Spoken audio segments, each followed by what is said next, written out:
नमस्कार दोस्तों, कैसे हैं आप सब। मेरे कुछ रिलेशन में लोग हैं मेरे नेटिव प्लेस में, बेसिकली बनारस और चंदौली में, और जिन्होंने पर्सनली रिक्वेस्ट किया है कि क्योंकि वो लड़के हैं बेसिकली, आपके ग्रेजुएशन अभी कंप्लीट किए हैं। उन्होंने मुझसे पर्सनली कई बार रिक्वेस्ट किया था और कल तो हद ही हो गई। उन्होंने कहा कि सर इंग्लिश ग्रामर हमें पूरा सिखा दीजिए, और क्योंकि कोई भी यहाँ पे अच्छे टीचर नहीं मिल रहे हैं जो अच्छे से पढ़ा सकें ग्रामर को लेके, और वो लेखपाल का, आपका बैंकिंग का, ये सब एग्ज़ाम दे रहे हैं, रेलवे का। तो दोस्तों, बार बार रिक्वेस्ट करने के चलते मैं ये एक नया प्लेलिस्ट आज से स्टार्ट कर रहा हूँ। वो इंग्लिश ग्रामर से रिलेटेड है। बेसिकली मैंने लास्ट इंग्लिश जो ग्रामर, ये जो एज ए सब्जेक्ट जो मैं पढ़ाई किया था, वो 2004 में लास्ट पढ़ाई किया था, जब मैं कैट के लिए प्रिपरेशन कर रहा था। और इंग्लिश मीडियम से होने के चलते कभी इंग्लिश ये जो सब्जेक्ट है, बोलने में चाहे लिखने में मुझे कभी परेशानी नहीं आई। लेकिन ये एक आपकी भाषा है, एक लैंग्वेज भी है। और जब हमारे जैसे प्राइम मिनिस्टर हैं वोकल फॉर लोकल बोल रहे हैं, चाहे थिंक ग्लोबल ये जो कॉन्सेप्ट चल रहा है, तो जब ग्लोबल प्रिंसिपल्स पे हम काम कर रहे हैं तो इंग्लिश एक ऐसा लैंग्वेज है जिसका नॉलेज सबको होना चाहिए।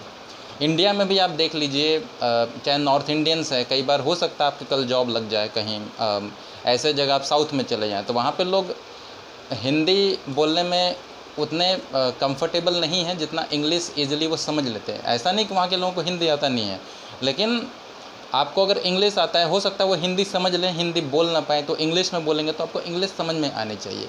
तो इस शब्द की, इस भाषा की ये सब्जेक्ट है, इसकी अपनी एक इम्पोर्टेंस है। और मेरे अनुमान से, मेरे विचार से इंग्लिश का नॉलेज सबको होना चाहिए।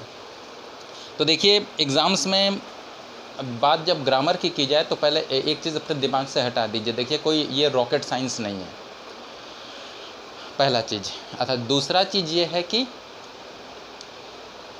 एग्ज़ाम में तरह तरह के क्वेश्चन पूछे जाते हैं। मेरी कोशिश रहेगी कि मैं आपको ज़ीरो लेवल पे पूरा पढ़ाऊँ। ज़ीरो लेवल से जब कोई चीज़ आप स्टार्ट करेंगे तो आपको अच्छे से उसका नॉलेज होगा। शुरू से पढ़िए, अल्फ़ाबेट क्या होता है, वर्ड क्या होते हैं, सेंटेंस क्या होता है, सब्जेक्ट क्या है, प्रेडिकेट क्या है, स्पीच क्या होता है, पार्ट्स ऑफ स्पीच कितने हैं, नाउन क्या है, प्रोनाउन क्या है। सारी चीज़ें जब समझेंगे और इसको सेंटेंस में किस तरीके से हम डे टू डे कन्वर्सेशन में, फॉर्मल राइटिंग में हम इस्तेमाल करते हैं, ये सारी चीज़ें जब धीरे धीरे आप जीरो लेवल से स्टार्ट करेंगे तो लास्ट तक आप समझ जाएंगे। हाँ, एग्ज़ाम में अलग अलग तरीके से आपके क्वेश्चंस पूछे जाते हैं।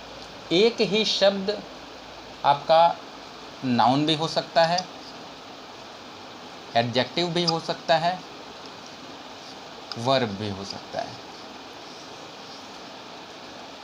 ये आपके ग्रामर की खासियत है। इंग्लिश ग्रामर की मैं ख़ास तौर पे कहूँगा, हिंदी में भी है, लेकिन यहाँ पे अब मैं जब इंग्लिश का प्लेलिस्ट बना रहा हूँ तो इंग्लिश से रिलेटेड मैं सारा डिस्कशन जो मेरा होगा इंग्लिश से रिलेटेड होगा। अब इसे समझते हैं। जैसे मान लीजिए ये एक ओरिएंटेशन क्लास है, बाकी तो जितना हो सकेगा नेक्स्ट वीडियो से मैं बनाने की कोशिश करूँगा। जैसे मान लीजिए आपके सामने एक शब्द आया, वर्क। वर्क नॉर्मल क्या है, ये एक एक्शन है, मतलब वर्ब हो गया। लेकिन वर्क को as a noun, as an adjective, as an verb हम तीनों फॉर्म में यूज़ कर सकते हैं। कैसे कर सकते हैं, ये मैं एक एग्जांपल दे रहा हूँ। जैसे मान लीजिए एक सेंटेंस है आपका, Bosco showed up for work 2 hours late. Bosco showed up for work 2 hours late हो गया। अब इसमें वर्क क्या है, इसमें नाउन क्या है, वर्क जो है एज ए नाउन यूज़ किया जा रहा है। क्यों किया जा रहा?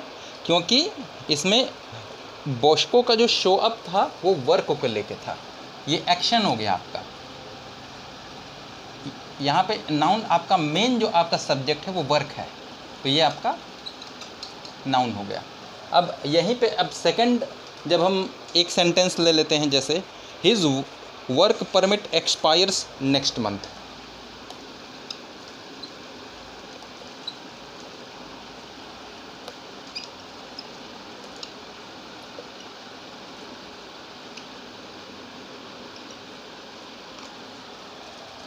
अब देखिए, अब इसमें वर्क आया है, अब इसमें नाउन क्या है, थोड़ा गेस कीजिए आप लोग, तब मैं बताता हूँ। इसमें work as an adjective use किया गया है, आप कह सकते हैं, और इसमें नाउन जो है परमिट है। तो एक ही word work as a noun use हुआ, एज एन एडजेक्टिव यूज़ हुआ। ये है इस मतलब इंग्लिश ग्रामर की ये खासियत हो गया। इसमें क्या हो गया है कि जो वर्क है स्पेसिफिकली जो नाउन परमिट है उसको मॉडिफाई कर रहा है। परमिट यहाँ पे नाउन, क्योंकि जो परमिशन है ये एक्सपायर हो जाएगा, it is going to expire, मतलब it is going to modify. What is modifying? Work is modifying, work जो as an adjective modifying the noun permit. तो यहाँ पे एज एन एडजेक्टिव ये यूज़ हो गया। एट्रीब्यूटिव नाउन भी आप इसे कह सकते हैं वर्क को यहाँ पे, और कन्वर्टेड एडजेक्टिव चाहे एट्रीब्यूटिव नाउन भी कहा जाता है।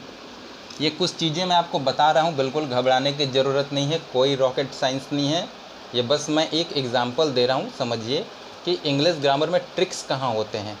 अब एक ही वर्ड ले लीजिए, आप गो ले लीजिए। अब इसमें ये बताइए वर्ब क्या है, नाउन कहाँ है, प्रोनाउन कहाँ है, सेंटेंस है कि नहीं है ये? तो हाँ ये सेंटेंस है, लेकिन ये कमांडिंग सेंटेंस है।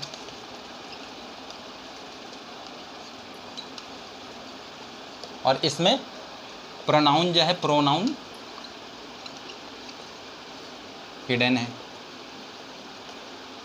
इसमें प्रोनाउन क्या है? You, you go. तो ये छोटे छोटे ट्रिक्स होते हैं जब आप ग्रामर को पढ़ेंगे अच्छे से। और मेरी कोशिश रहेगी कि मैं आपको बहुत ही ईजिली ये सारी चीज़ें समझाऊं, इस टॉपिक से रिलेटेड जो भी चीज़ें हैं। अच्छा, वर्क के बारे में डिस्कस कर रहे थे तो एक चीज़ और छूट गया था आपका, वर्ब। तो एक सेंटेंस ले लेते हैं, he will have to work until midnight. He will have to work until midnight. अब यहाँ पे नाउन हो गया ही, इससे रिलेटेड सारे सेंटेंस लिखा गया है।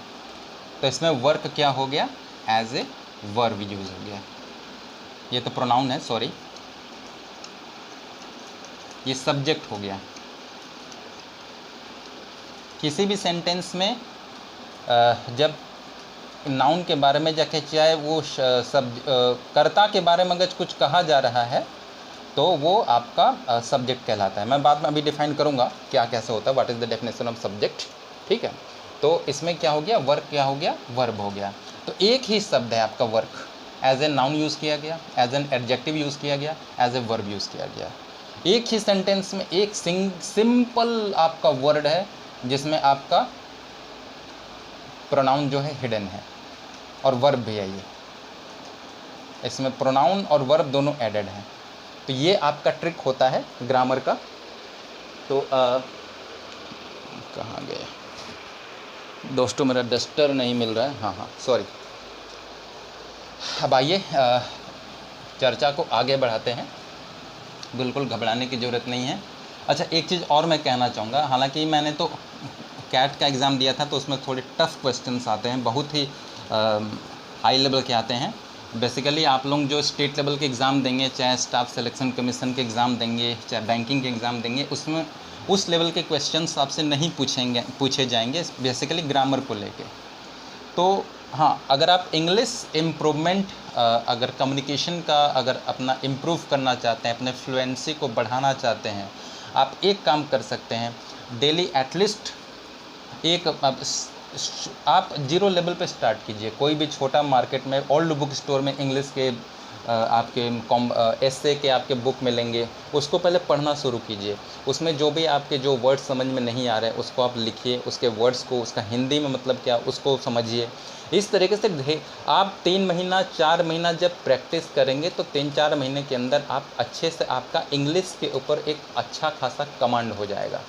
इंग्लिश का नॉलेज बहुत ज़रूरी है। अगर आप ग्लोबल, आपकी सोच ग्लोबल है, अगर आपको आगे बढ़ना है तो इंग्लिश पे कमांड बहुत ज़रूरी है। तो दोस्तों मैं अब थोड़ा सा आज एक बेसिक आइडिया दूंगा, ज़्यादा डिटेल्स में नहीं जाऊंगा। ये एक ओरिएंटेशन क्लास है। आपको कैसा वीडियो लगा ये बताइएगा मुझे, उसके बाद मैं इस सीरीज़ को आगे बढ़ाऊंगा। तो शुरुआत करते हैं 0 लेवल से। सबसे पहले अल्फ़ाबेट क्या होता है, एकदम 0 लेवल पे आप एकदम माइंड जितना आपको आता है सबको आप भूल जाइए, यहाँ से 0 से स्टार्ट कीजिए। अल्फ़ाबेट क्या होता है, बेसिकली इंग्लिश में 26 लेटर्स होते हैं, ABCD to Z तक, ये आपको पता होगा। इन सारे लेटर्स को अल्फ़ाबेट्स कहा जाता है। ये आपका कैपिटल में हो गया। अब इसी को ABCDEFGH, ये आपके स्मॉल लेटर्स हो गए, ठीक। ये हो गया आपका अल्फ़ाबेट। अब आते हैं वर्ड किसे कहते हैं। कॉम्बिनेशन ऑफ वर्ड्स, एक से ज़्यादा शब्दों के समूह जो कि एक अर्थ को बताते हैं। Combination of more than one words which forms a sense, which makes a sense.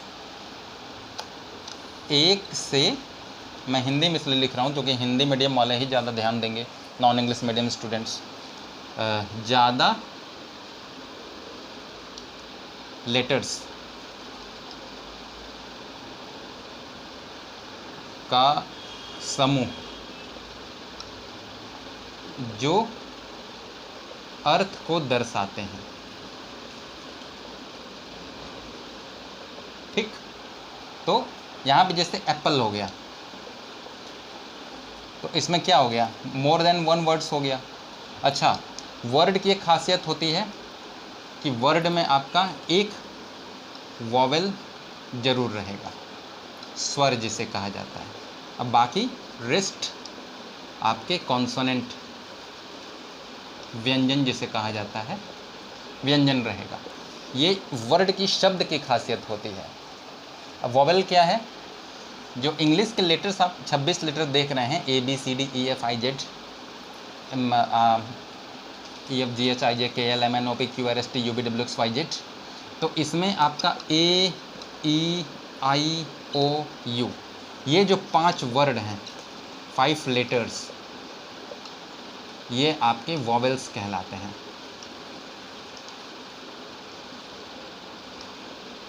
ठीक।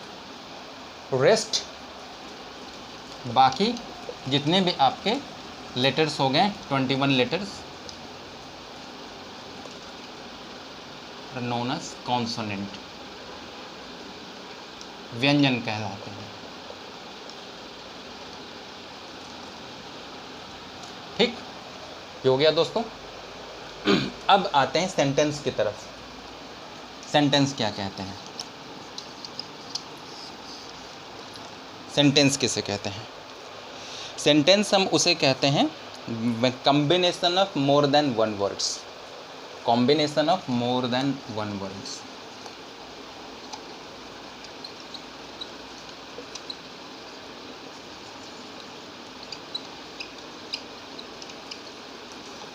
एक से ज़्यादा शब्दों का समूह विच फॉर्म्स अ सेंस और मेक्स अ सेंस, जो कि एक अर्थ को दर्शाते हैं, उसे हम सेंटेंस कहते हैं,